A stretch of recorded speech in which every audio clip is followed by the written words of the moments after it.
ये मतलब अस्थायी उपबंध का मतलब ये है कि ये मतलब फिर बाद में आगे कभी भी इसमें अमेंड किया जा सकता है, इसको हटाया जा सकता है।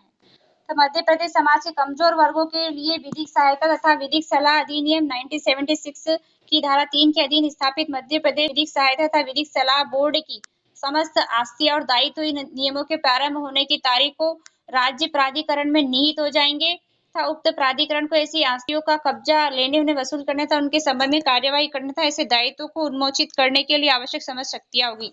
तो स्टेट अथॉरिटी को सारी पावर्स होगी। Date of commencement of these rules shall stand vested निहित हो जाएगी इसमें, और in the state authority and the state authority shall have all powers necessary to take possessions of recover and deal with such assessed आस्तियां जो है और and discharge such liabilities।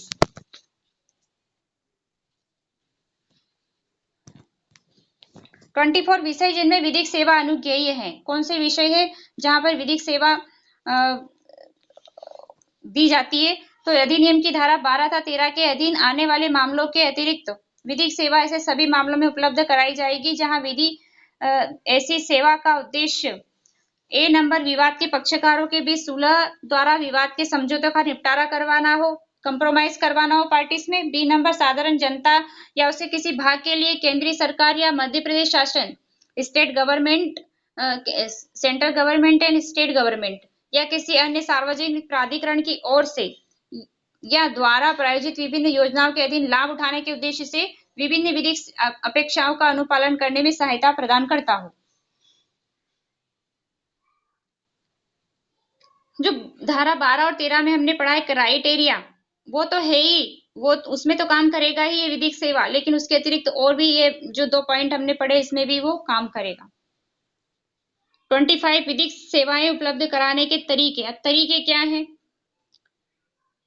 तो निम्नलिखित समस्त या उनमें से एक या अधिक तरीकों से दी जा सकेगी विधिक सेवा। ए नंबर फीस के बारे में है, फीस वगैरह मतलब उसमें फ्री कर देंगे, उनको फीस नहीं ली जाएगी पक्षकारों से। आदेशिका फीस, साक्ष्यता, पेपर बुक के व्यय, वकील फीस, विधिक कार्यवाही के संबंध में देय, ये सारी फीस माफ कर दी जाएगी, फ्री उनको सेवा दी जाएगी। और बी नंबर वकील के द्वारा विधिक व्यवसाय द्वारा प्रतिनिधित्व के माध्यम से legal practitioner through representation by a legal practitioner in legal proceedings. C में सर्टिफाइड कॉपी दे करके, सी से हो गया certified copy by supplying certified copies. और डी दस्तावेजों का मुद्रण, टंकन तथा अनुवाद सम्मिलित है जिसमें तो डॉक्यूमेंट का जो ट्रांसलेशन वगैरह करना, प्रिंटिंग, टाइपिंग, ये सब फ्री दी जाएगी, उसमें उनको कोई फीस नहीं देना है। ई नंबर है by drafting of legal documents की ड्राफ्टिंग के द्वारा हेल्प की जाएगी। और बी एफ नंबर है बाय गिविंग लीगल एडवाइस, है ना, तो विधिक सलाह दे करके की जाएगी। ऐसे तरीके हैं। 26 राज्य प्राधिकरण का मुख्यालय तथा कार्यालय। अब कहाँ होगा? Head quarters and office. तो राज्य प्राधिकरण का मुख्यालय तथा कार्यालय हाई कोर्ट के मुख्य स्थान पर जबलपुर में अवस्थित होगा। एमपी का हाई कोर्ट जबलपुर में है, तो वहीं पर इसकी सीट होगी, मेन सीट जो है वहीं पर होगी। 26 बताता है। ये हो गया कंप्लीट। वैसे अब देख लेते हैं लोक अदालत, अगर ये चलता है नेटवर्क इसका, तो जब तक रहने देते मैडम, काफी हो गया। नहीं, काफी तो हो गया, लेकिन टाइम बहुत कम बच रहा है। फिर हम लोगों को 15 अगस्त के बाद दूसरे वो जीके वगैरह करना है, फिर है ना टाइम नहीं रहेगा। तो इसीलिए मैं सोच रही हूँ 2-2 3-3 रूल एक दिन करवा लेते हैं। तो इसमें 16 हो गए, लोक अदालत में 16 है, बस वो फटाफट हो जाएंगे। जी।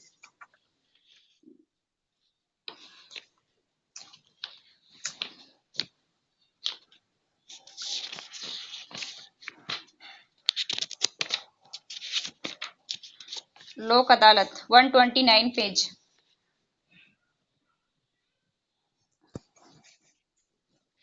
लोक अदालत स्कीम 1997।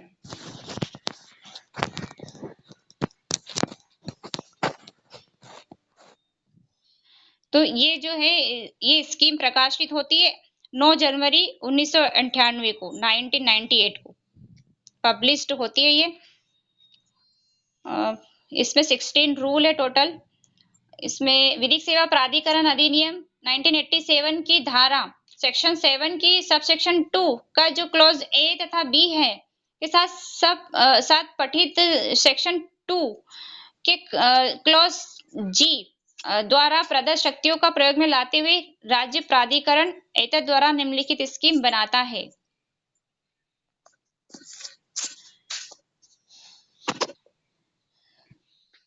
ओपन हो गया पेज? Yes ma'am. ओके, तो इसका फर्स्ट रूल है शॉर्ट टाइटल, इसका नाम जो है लोक अदालत स्कीम 1997 है और डेफिनेशन से 2 में तो ए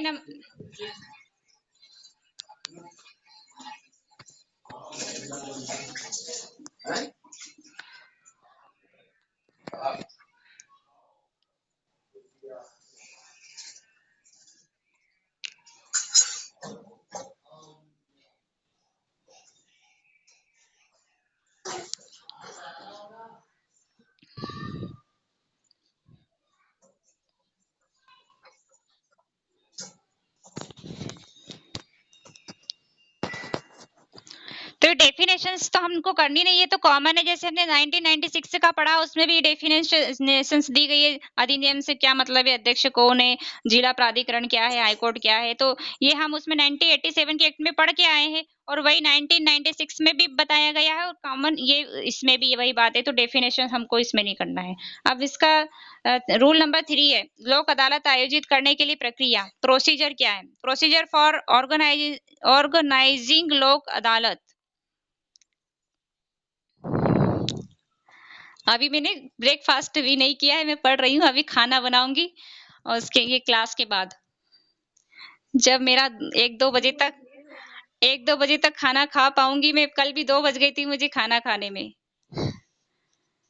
मैम पहले नहीं हो पाता वो, मैं सुबह से पढ़ना पड़ता है, सब कुछ देखना पड़ता है, भाई क्या पढ़ाएंगे क्या करेंगे, और उसके बाद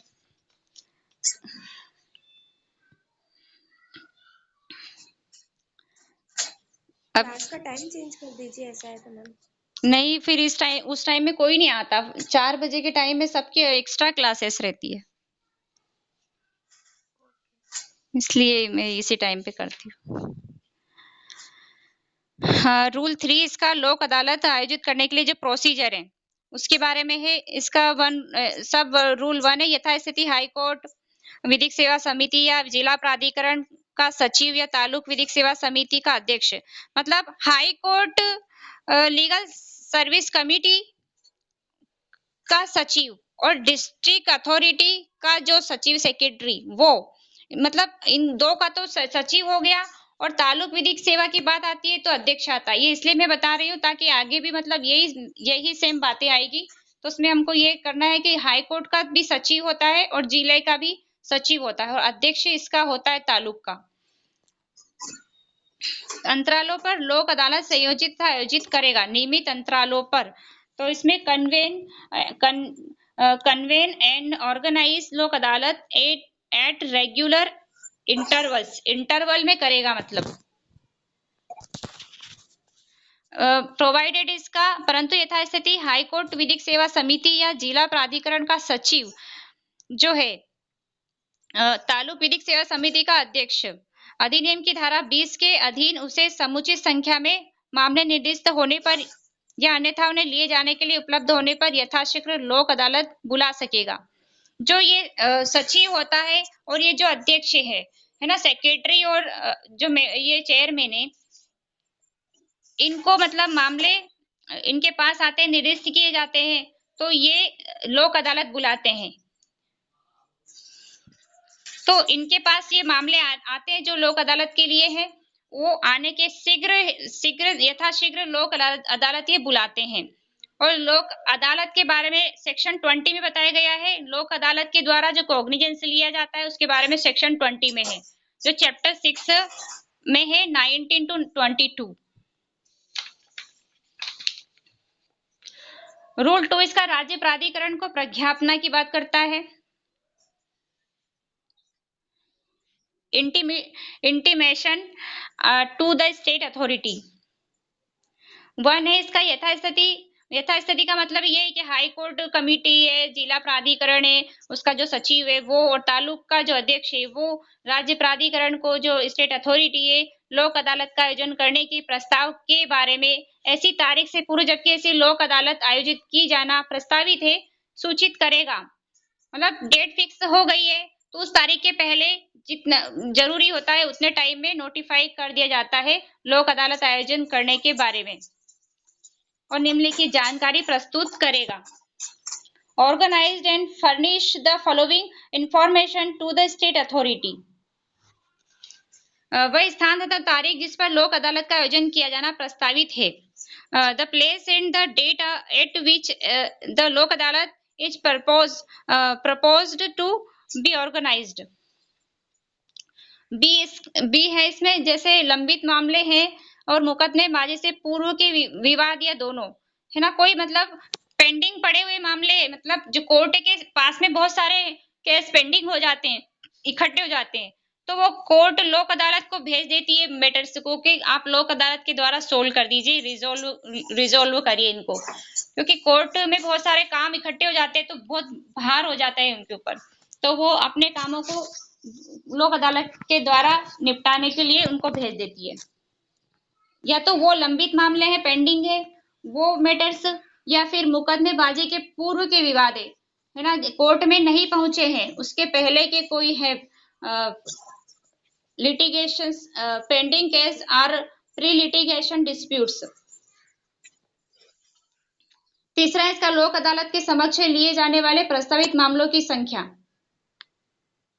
तो कितनी संख्या होगी लोक अदालत, मतलब कितनी नंबर आप केसेस होंगे लोक अदालत में कार्यवाही करने के लिए। और 4 नंबर है इसका कोई अन्य जानकारी जो कि अदालत को बुलाने तथा आयोजित किए जाने के लिए सुसंगत है। 4 नंबर है संबंधित पक्षकारों को सूचना देना। हम इसमें सूचना दी जाती है जो पार्टी से उनको लोक अदालत आयोजित हो रही है तो उसके बारे में सूचना दी जाती है।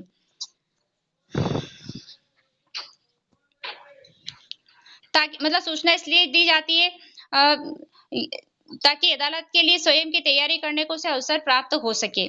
स्पष्टीकरण है इसका एक्सप्लेनेशंस। लंबित मामलों में काउंसिल को दी गई सूचना मुकदमेबाज को दी गई जानकारी समझी जाएगी। In pending matters notice to the council में be treat at information to litigant.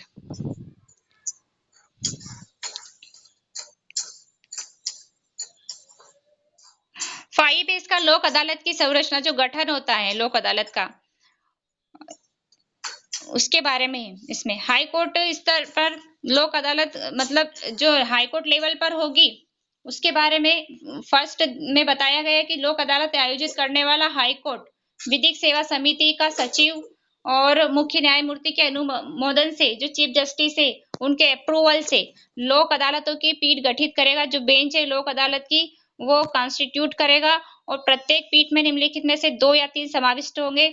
मतलब ये 3 इसमें होंगे, 3 इसमें पीठासीन जो है वो बैठेंगे। कौन कौन है? एक है इसमें जो हाई कोर्ट के सिटिंग जज जो है एंड रिटायर्ड जज वो होंगे, एक वकील होगा, तो 1+1 ये 2 हो गए। और इसमें 3 की बात हुई ना तो एक और हो जाएगा, कोई प्रख्यापित व्यक्ति या कोई सामाजिक कार्यकर्ता, any other eminent person in the field of law, social worker जो है वो हो जाएगा। तो 1+1 प्लस तो इक्वल जो है 3 हो गए। तो जिला स्तर की बात है तो जिला स्तर में लोक अदालत आयोजित करने वाला जिला प्राधिकरण का सचिव अध्यक्ष। डिस्ट्रिक्ट अथॉरिटी में लोक अदालत आयोजित हो रही है उसकी उसमें तो उसका जो सचिव है और अध्यक्ष है, सेक्रेटरी और चेयरमैन के अप्रूवल से लोक अदालत की पीठ गठित करेगा। प्रत्येक पीठ में निम्नलिखित में से 2 या 3 वही बात कही गई है। इसमें वही सेवा रहती है, सेवानिवृत्त कोई न्यायिक अधिकारी होगा और वही एक वकील होगा और एक सोशल वर्कर होगा। तो इस तरह से 3 इसमें भी होंगे। अब तालुक स्तर की बात है तो तालुक स्तर पे भी वही होंगे, सेम जो बात इसमें कही गई है। 6 नंबर का है अभिलेखों का बुलाना तथा उसकी सुरक्षित अभिरक्षा का उत्तरदायित्व।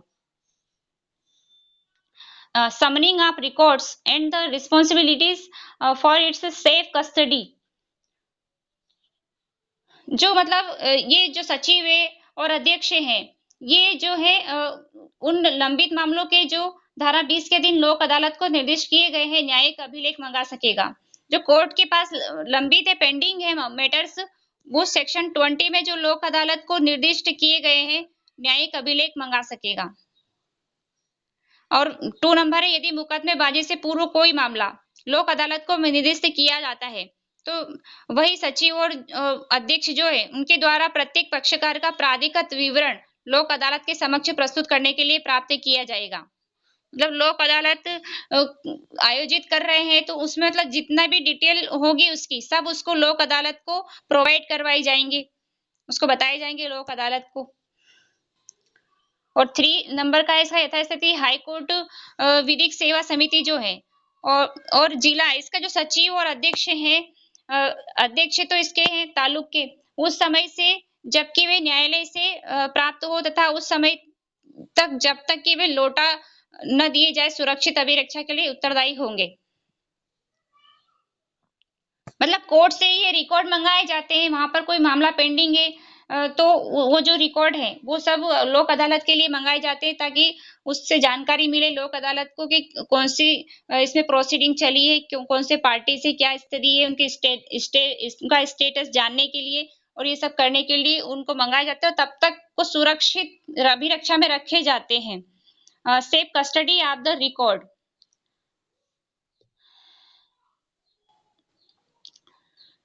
4 नंबर का है, प्रत्येक न्यायिक प्राधिकारी न्यायालय अभिलेखों के पारेषण में सहयोग करेगा। जो each judicial authority to cooperate in transmission of the court records।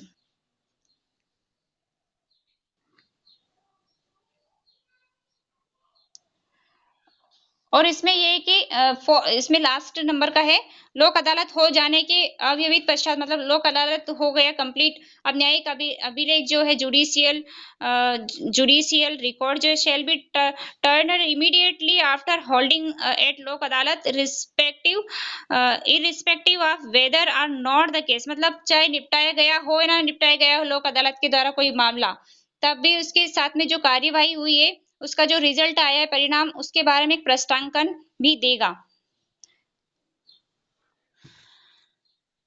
Endorsement उसके साथ में वो देगा। 7 नंबर लोक अदालत का जो कार्य करना, लोक अदालत का कार्य करना, इसमें functions of the Lok Adalat,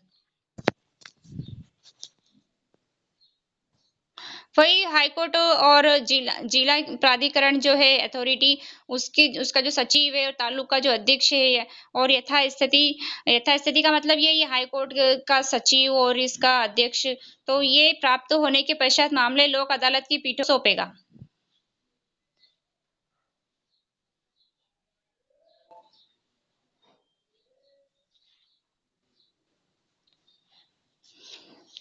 second है इसका, इसमें एक वाद सूची तैयार करेगा और वह सभी संबंधित को समय रूप से अधिसूचित की जाएगी। यथास्थिति का मतलब यही हाईकोर्ट कमेटी वगैरह, इसका सचिव जो है तालुक का अध्यक्ष है, उसका जो प्रत्येक पीठ के लिए एक वाद सूची तैयार करेगा और वह सभी संबंधित को समय रूप से अधिसूचित की जाएगी।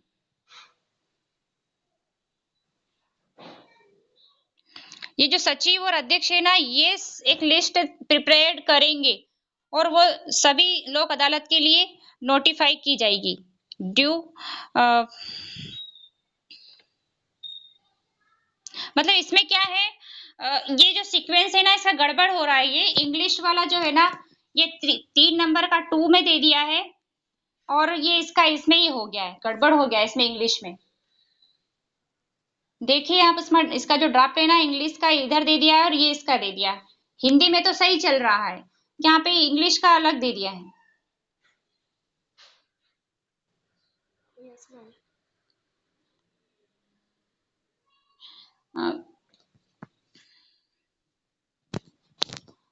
तो ये जो सेकंड का हम पढ़ रहे हैं, इसका ये सेकंड का 3 में पढ़ेंगे, इसका हम सेकंड का इंग्लिश में 3 में पढ़ेंगे। The secretary of the high court legal services committee और द डिस्ट्रिक्ट अथॉरिटी और the chairman of the taluk legal services committees as the case may be में प्रिपेयर्ड काज लिस्ट, है ना, इसमें काज लिस्ट एक वाद सूची तैयार करता है। जो ये अध्यक्ष और सचिव जो है ये एक कॉज लिस्ट प्रिपेयर करते हैं। Shall be duly notified to all concerned. और इसमें तीसरा जो है ये प्रलोभन या दुरुपदेशन के सुलह समझौता कराने का निष्कपट प्रयास करेगी। जो प्रत्येक पीठ है, प्रत्येक जो एवरी बेंच जो है ये है ना, इसमें जो ये दिया गया विदाउट एनी ड्यूरेस थ्रेट और undue influence and miss representations के प्रयास करेगी इसमें समझौता कराने के, सुलह और समझौता कराने के जो कंसिलेशंस के। 8 नंबर है लोक अदालत का आयोजन। तो ये वाला क्वेश्चन आया था 16 में। इसमें लोक अदालत बंद शनिवारों, रविवारों तथा अवकाश दिनों पर ऐसे समय तथा स्थान पर आयोजित की जा सकेगी जो यथास्थिति राज्य प्राधिकरण, जिला प्राधिकरण और तालुक विधिक सेवा प्राधिकरण लोक अदालत आयोजित करने के लिए समुचित समझे। जो ये अथॉरिटी अपने यहाँ लोक अदालत आयोजित करती है, जो उचित समझती है, उन दिनों में ये अवकाश के दिनों में की जाएगी। और अवकाश के दिन कितने कौन कौन से? एक तो बस शनिवार है, रविवार है और कोई भी मतलब अवकाश का दिन है, फेस्टिवल वगैरह आ गया है तो उसमें करेगी। अब सेकेंड है इसका हाईकोर्ट विधिक सेवा समिति ऐसे समय तथा स्थान पर लोक अदालत आयोजित कर सकेगी जो वह उचित समझे या जैसे कि पृथकतः विहित की जाए। 9 है लोक अदालत में समझौता या निपटारा कराने के लिए प्रक्रिया। प्रोसीजर फॉर इफेक्टिंग कंप्रोमाइज और सेटलमेंट एट लोक अदालत। लोक अदालत का प्रत्येक अधिनिर्णय या आदेश गठित की गई लोक अदालत के पैनल द्वारा हस्ताक्षरित होगा। तो इसमें पूरी एक पैनल होती है, वो उनके द्वारा हस्ताक्षरित होता है ये जो अवार्ड दिया जाता है। एवरी अवार्ड और order of the Lok Adalat shall be signed by the panel constituting the Lok Adalat. Second है इसका मूल अधिनिर्णय या आदेश न्यायिक अभिलेख का भाग होगा और अधिनिर्णय या आदेश की एक प्रति प्रत्येक पक्षकार को दी जाएगी। तो इसमें उसकी कॉपी एवरी पार्टीज को दी जाती है। और ये जुडिशियल रिकॉर्ड जो है द ओरिजिनल अवार्ड जो है ये जुडिशियल रिकॉर्ड का भाग होगा, part of the judicial record. 10 अधिनिर्णय आदेश विशिष्ट तथा स्पष्ट होगा। जो अवार्ड है वो स्पष्ट होगा, ल्यूसिड होगा, द कैटेगरिकल एंड ल्यूसिड। अब विशिष्ट के लिए तो वैसे पर्टिकुलर वर्ड आता है लेकिन इसमें कैटेगरिकल वर्ड यूज किया गया है। और लोक अदालत का प्रत्येक अधिनिर्णय या आदेश विशिष्ट तथा स्पष्ट होगा और स्थानीय न्यायालय में उपयोग की गई भाषा में लिखित होगा। जो भी लोकल कोर्ट है वहां के उसमें जो लैंग्वेज चलती है उसमें लिखा जाएगा। 2 नंबर का है लोक अदालत के अधिनिर्णय या आदेश पर विवाद के पक्षकारों से यथास्थिति अपने हस्ताक्षर करने या अंगूठे के निशान लगाने की अपेक्षा की जाएगी। 11 परिणामों का संकलन। रिम्यूनरेशंस to offers. 11 compilations of results, compilation of results। तो इसमें लोक अदालत के सत्र की समाप्ति पर यथास्थिति हाईकोर्ट व सचिव और तालुक का जो अध्यक्ष राज्य प्राधिकरण को प्रस्तुत करने के लिए अनुलग्न प्रारूप में परिणामों को संकलित करेगा। Shall compile the results in the annexed pro forma for submission to the state authority। 12 है इसका लोक अदालत के अधिकारियों तथा कर्मचारी वृंद को मानदेय, जो इसमें वेतन वगैरह होते रिम्यूनरेशंस जो है to officers and staff of the Lok Adalat के उसके बारे में ही वही भत्ते के हकदार होंगे जैसा कि मुख्य संरक्षक द्वारा नियुक्त। फिक्स इसको कौन करता है? जो मेन जो है पेट्रोन इन चीफ होता है वही फिक्स करता है। इसमें पेट्रोन इन चीफ कौन होता है? हाईकोर्ट का। तो हाईकोर्ट का तो चीफ जस्टिस होते हैं। मतलब स्टेट की बात है तो स्टेट के संरक्षक हाईकोर्ट के चीफ जस्टिस है। 2 नंबर में तालुक और जिला स्तरों पर आयोजित लोक अदालतों का पीठासीन अधिकारी भी ऐसी दर पर मानदेय का हकदार होगा जैसा कि मुख्य संरक्षक द्वारा। तो सब में मतलब जो मुख्य संरक्षक है हाईकोर्ट के चीफ जस्टिस वही इसमें फिक्स करते हैं सभी में, जितने भी 5 पॉइंट दिए गए हैं इसमें। 13 नंबर का है इसमें रूल 13 अधिनियम की धारा 20 के अधीन या अन्यथा निर्दिष्ट किए गए मामलों के अभिलेख बनाए रखने की प्रक्रिया।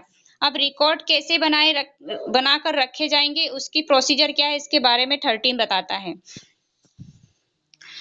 तो यथास्थिति का मतलब वही high court committee, district authority का जो सचिव है वो, और इसमें तालुक का अध्यक्ष है वो एक रजिस्टर बनाएंगे। तो सचिव और अध्यक्ष एक रजिस्टर बनाए रखेंगे जिसमें लोक अदालत को बतौर निर्देश के उसके द्वारा प्राप्त समस्त मामले निम्नलिखित विवरण देते हुए प्रविष्ट किए जाएंगे। उसमें क्या होगा, एक तो मतलब उस रिकॉर्ड में उस रजिस्टर में ये चीजें रखी जाएगी कि मतलब प्राप्ति की तारीख है ना, उसमें डेट होगी, डेट ऑफ रिसिप्ट, और विषयवार प्रकृति, category and subject wise nature of the case की प्रकृति क्या है वो रहेगी उसमें, और अन्य विशिष्ट जो कि आवश्यक समझी जाए। और 4 नंबर का समझौते की तारीख तथा फाइल वापसी की तारीख। 2 है इसका, जब लोक अदालत द्वारा मामला अंतिम रूप से निपटा दिया जाए तब रजिस्टर में समुचित प्रविष्टि की जाएगी। when the case is finally disposed हो गया, फाइनल तो रजिस्टर में समुचित प्रविष्टि की जाएगी। appropriate entry will be made in the register। 40 number है इसका, बस 2-3 और रह गए, अभी कर लेंगे हम फटाफट। इसमें 14 का है बजट। तो बजट के बारे में जो है आर्टिकल 112 में दिया है, संविधान का आर्टिकल 112(1)(2) में, पार्ट 5 में है ये, संघ यूनियन में 52 से 151 इसमें दिया गया बजट के बारे में। इसमें बजट जो है हाई कोर्ट विधिक सेवा समिति और डिस्ट्रिक्ट अथॉरिटी जो है लोक अदालत स्कीम के संबंध में वित्तीय वर्ष के आधार पर बजट प्रस्ताव प्राधिकरण को प्रस्तुत करेंगे। राज्य प्राधिकरण, स्टेट अथॉरिटी को ये हाई कोर्ट कमेटी, और जो जिला अथॉरिटी है ये स्टेट अथॉरिटी को बजट प्रस्तुत करेंगे। और 2 नंबर का है तालुक विधिक सेवा समिति लोक अदालत स्कीम के संबंध में वित्तीय वर्ष के आधार पर बजट प्रस्ताव जिला प्राधिकरण को प्रस्तुत करेगी। तालुक की बात है तो तालुक डिस्ट्रिक्ट अथॉरिटी को पेश करती है, सबमिट करती है।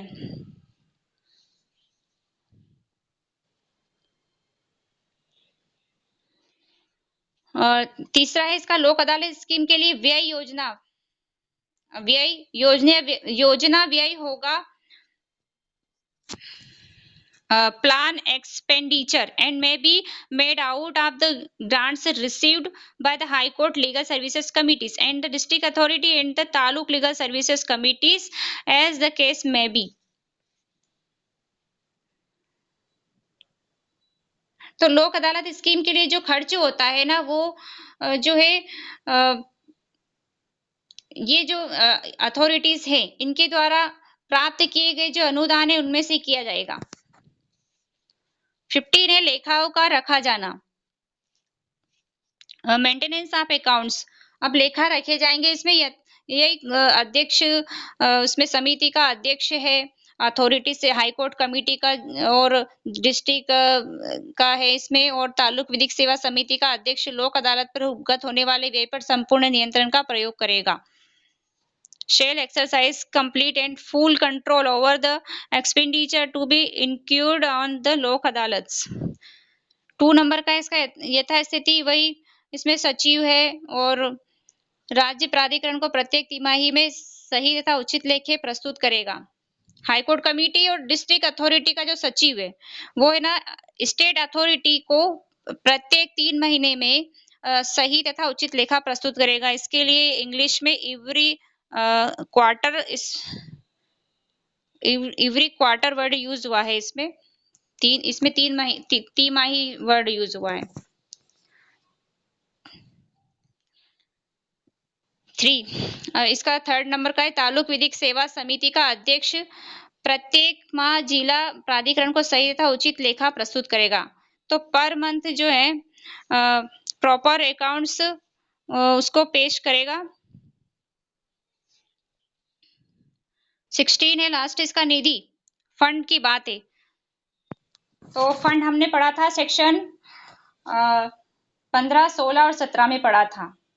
कौन सा चैप्टर था वो? 5, चैप्टर 5 था, उसमें 15, 16 और 17 में फंड की बात है। यथास्थिति ये हाई कोर्ट सेवा समिति, जिला प्राधिकरण, तालुक विधिक सेवा समिति से प्राप्त अनुरोध पर राज्य विधिक सेवा प्राधिकरण, स्टेट अथॉरिटी जो है वो लोक अदालत बुलाने तथा चलाने के लिए यदि आवश्यक समझा जाए विशेष अनुदान मंजूर कर सकेगा। तो विशेष अनुदान ये देता है स्टेट अथॉरिटी। 1 इसमें यथास्थिति हाई कोर्ट वगैरह ये जो है इनके सचिव है और अध्यक्ष है, उनकी समस्त सहायता, लोक अदालतों को ऐसी समस्त सहायता उपलब्ध कराएगा जो कि आवश्यक हो। और 2 इसका लोक अदालतें गैर समारोह रीति में आयोजित की जाएगी। Shall be held in non ceremonial manner. तो ये हो गया कंप्लीट। वैसे स्कीम भी कंप्लीट हो गई है। कल से हम दूसरा 97 का रूल जो रेगुलेशंस है वो करेंगे। इसमें 38 है और देखेंगे टाइम बचेगा तो और कुछ ले लेंगे अगला। आज तो बहुत टाइम हो गया वैसे। ये स्थायी एवं निरंतर लोक अदालत वाला जी स्थायी एवं लेट स्टार्ट कर दीजिए करे क्लास, बट ब्रेकफास्ट वगैरह के लिए नहीं हो पाता मुझसे। मैं पता है मैं दूध है ना, दूध भी गर्म करके मैं कुछ टोस्ट वगैरह भी नहीं ले पाती हूँ, कुछ भी नहीं कर पाती हूँ मैं। नहीं, पहले आप अपना ध्यान रखिए फिर क्लास में। 1.5 घंटे अगर ऐसा कंटिन्यू बोलना जी ना कुछ खाए पिए वो गलत। हाँ, पर अब क्या करो, टाइम मिलता ही नहीं है तो क्या करूँ। तो आप बोल दीजिए करें ना कि आधे घंटे या 15 मिनट बाद क्लास स्टार्ट होगी। जैसे 10:30 का आप रखते हो, 11:15 पर रख लो, 11 बजे रख लो। जी हाँ, वैसे कुछ कर, पर वो आते ही नहीं ना, 11 के टाइम रखती हूँ उसमें कोई आते ही नहीं है। अब जैसे आप लोग, हाँ ठीक। बात तो सुनिए, जैसे अब हम 2-3 बजते हैं तो यही बजते हैं जी तो और सब कुछ छोड़ो, जो आएगा तो आएगा। जी हाँ, वो तो सही है। आप जिसको पढ़ना है ना वो तो किसी भी टाइम रखो वो पढ़ ही लेगा। जी हाँ, वो तो है ही। हमने अपना तौर पे ये बता दिया तो ये 2:30 से 3:30 थोड़ा क्लास रखते हैं और मतलब फिर वो वाला टाइम वो अलग हो जाता है। जी ये परेशानी रहती है। और ये हाँ, तो 4 का रखती हूँ तो कोई नहीं आते 4 बजे। आप तो फिर भी आ जाते हैं, ऐसा नहीं है, पर जो नहीं आते वो तो आते ही नहीं है ना। ये जो 4 बजे वाली क्लास है, आप अगर 4 बजे रख दोगे तो 4 बजे वाली क्लास हम 11:30 वो ये 10:30 पे रख देंगे। जी हम अपना ट्रांसफर कर लेते हैं एक क्लास का, हाँ है ना। जी तो ये रहता और लेकिन थोड़ा नाश्ता हाँ नहीं हो पाता। कल भी 2 बज गई थी मुझे और मैं मतलब भूख